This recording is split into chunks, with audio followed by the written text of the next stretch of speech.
Hello and welcome to the Warsaw Wrap, your weekly guide to the stories shaping Poland, brought to you by Polish Radio's external service. I'm your host, Agnieszka Łaszczuk, and I'm joined today in the studio by my co-host, Piotr Urbaniak. Thank you for having me. Piotr will be along shortly with all the sport news. You're going to talk about Robert Lewandowski's first goals in Chicago, also a golden weekend for Poland's national volleyball team. But before maybe we get to the really serious stories, a quick word on the time of the year we're in. So in English, this stretch of summer, as of course you all know, is sometimes called the silly season. It's August, when Parliament doesn't sit, where usually the courts are closed, and newsrooms end up reaching for some weird, awkward stories to fill this gap. And I did some research.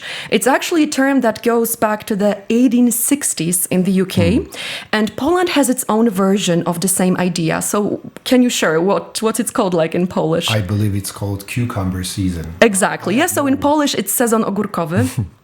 And interestingly, Poland isn't alone in that. So I checked that Czechs, Slovaks, Hungarians, and also the Dutch, they all use their own version of cucumber season. And do you know why? No idea, to be honest. So there is some explanation, and it says that it's because August has traditionally been harvest time for cucumbers and pickles in Central Europe and Eastern Europe. But also it's interesting that other languages take a slightly different approach. So, for example, the French call it la mort saison, so the dead season. Okay. The Germans call it Sauergurkenzeit, so it's actually similar, to our version. It's the same pickled cucumber idea as in Polish. Sounds dangerous. So it does. So now we can move on, I think, to the more serious stories.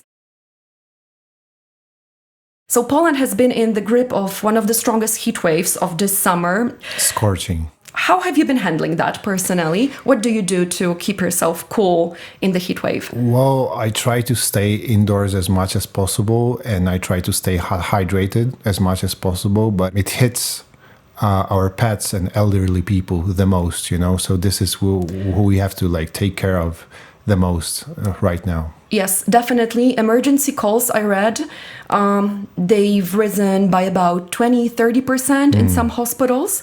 So that's one thing. But another is that low water levels on the Vistula River have forced two major power plants in Poland to scale back their production, since they don't have enough water to cool their units properly.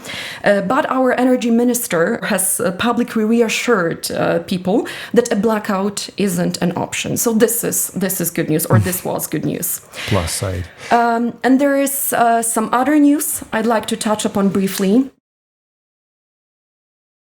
What I refer to is a Russian cruise missile, which, as probably our viewers, our listeners know, breached into Polish airspace last Thursday.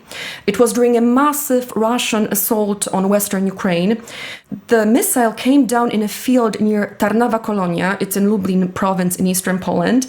It left a crater around 10 meters wide, so it was pretty big. And 5 meters deep. I actually covered this story. Deep. Yeah. Oh, yes. Now, of course, we have this debate in Poland whether we are actually prepared for this kind of emergencies.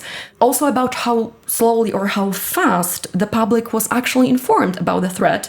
On top of that, Poland's general staff says that Russian propaganda channels, surprise, surprise, tried to spin that story from the very beginning. So they were pushing narratives that the object was actually Ukrainian. They were mocking Polish air defense.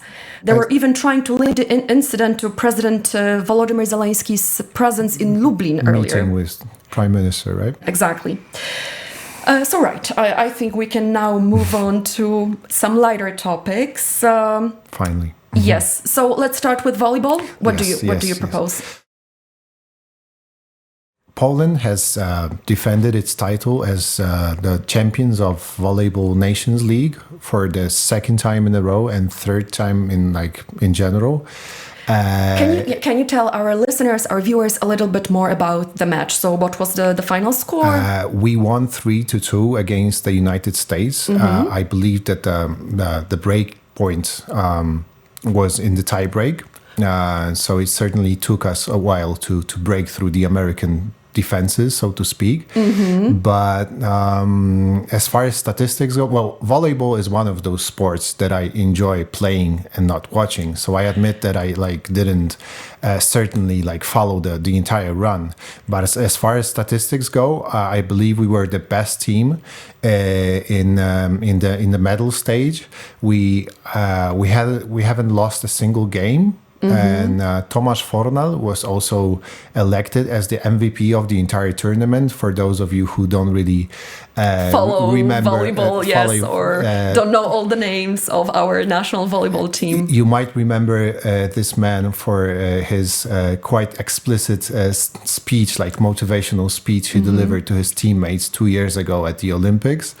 And, can you share a little bit more? What did he say? He used some expletives or some swear words? He used a lot of swear words, which seemed appropriate in the circumstances, but I'm not going to quote him directly right now. Yeah, please don't. But definitely, it worked. It certainly worked. But it feels good to be a international volleyball powerhouse. It does. Definitely, yes.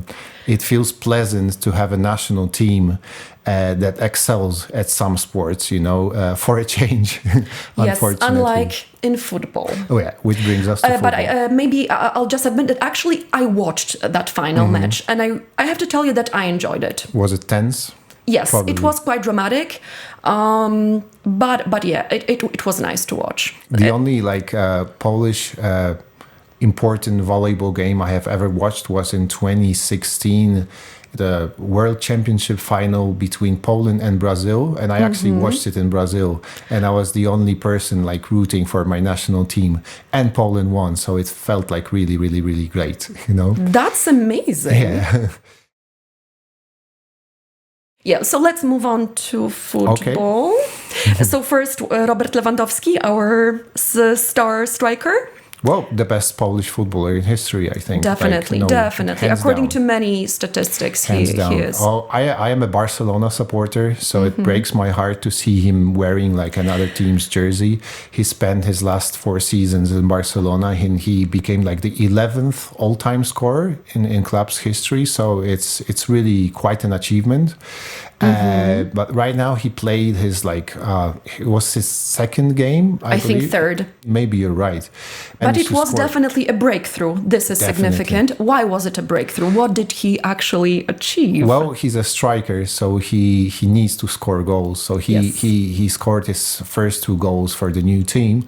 And if you've been following his career, which most of us Poles have been doing for a while, there was nothing truly special about those goals. They were very clinical, but that just only goes to show how good Lewandowski is as a player, because they looked easy, but if you play football, they were actually very, very difficult to score. But in order to do it the way he did, you need to have clinical finishing skills, and this is what Robert Lewandowski is known for.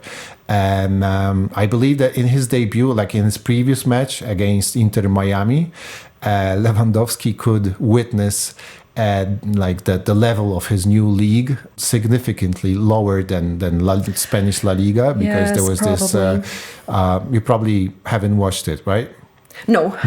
There was this situation where the goalkeeper committed an absurd mistake, which shouldn't have happened at this level at professional football. So I believe at this moment Robert Lewandowski could see that the level of football is definitely lower than it was in Spain. But at the same time, if you think of it, this move, this signing with Chicago Fire, is a kind of a retirement plan for him. And according to the media, media he's going to earn like 20 million euros in the next 2 years. So this is like some retired plan I would never say no to, to be honest. Yeah, it sounds like a good deal for him, definitely. And for his wife. Okay, but we don't have time to go into details there. So let's talk about, I'd say, probably the most important story of the week in terms of sports. I think we can put it into that category, although I think this achievement is much broader. This is like beyond insane. This is like probably insane. One of the most impressive things I have ever heard of. So for those of you who don't know, Bartłomiej Kubkowski has swam across the Baltic Sea from Sweden to the Polish coast, to like northwestern Polish coast. Yes, what distance did he cover? How many hours did it take him? It was 55 hours of non-stop swimming, and he covered 160 kilometers, or even a little bit over that number. Yeah, depending on different reports. Yeah, because I read different reports. And it's like, imagine like swimming for 3 hours. You know, swimming for 3 hours already seems exhausting. You know, and he swam for 55 hours. And he had like a rescue boat was like accompanying him like all the time. What were the rules? Because this is, of course, he made history, but why? He wasn't allowed to do certain things. What were those things? Or as far as I know, he couldn't touch the rescue boat once. Yeah. Yes, he wasn't allowed to do that. He had to like get out of the water without help from anybody. At one point, he started experiencing hallucinations. He also started losing consciousness. What did his team do to support him, to help him cope with that? Well, it was actually, it's important, it's noteworthy that it was his fifth attempt to do it. It was his fifth attempt. And he already mentioned like dealing with situations like that in his previous like podcast. His fourth attempt ended 11 kilometers away from the Polish coast when he lost consciousness. But he mentioned that like every time he was going through a rough patch, he could count on his team making his head like go back into the game, like telling him that like we know you Bartek, this is not your 100%, you know, you still have like more gas in your tank, which is quite incredible. It is incredible. I actually covered Bartłomiej Kubkowski's story, and like just his training routine is absolutely insane. Like what is this guy made of, you know? As you told me before, he holds the world record for swimming for 24 hours like non-stop, like swimming, and some of his trainings lasted 36 hours as well. Like just imagine being there in the water for such like, well, swimming in a swimming pool is one thing, but doing the same thing in cold sea water with like braving waves, water currents, and like how do you even like process food? And like, how do you deal with this mentally? It's certainly like, are you familiar with the case of Andrzej Bargiel, another Pole who has achieved something completely extreme lately?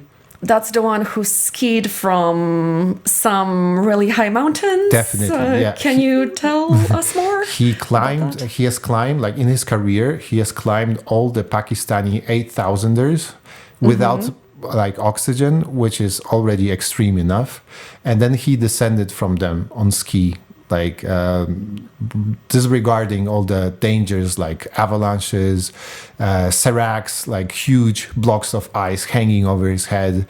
And it just like makes you wonder, like how does the rest of the world view us as Poles in the light of those two individuals? You see, we might be, we let's say, might have pretty extreme interests, we Polish people. Do people think that we are like constantly bored? Like, it's not like all Poles like constantly look for this type of like extreme challenges like all the time. Let me assure you, but still. Hats off to Bartłomiej Kubkowski. It was definitely, and there was crazy. This really beautiful charitable aspect to all of it. What was it? he dedicated his achievement to the Cancer Fighters Foundation. Yes. Much like What for Gang, if you remember, like yes, I do. The Polish, the longest, the record YouTube streaming, yes, raising like record amount of money as well. And I think he certainly helped a lot of people.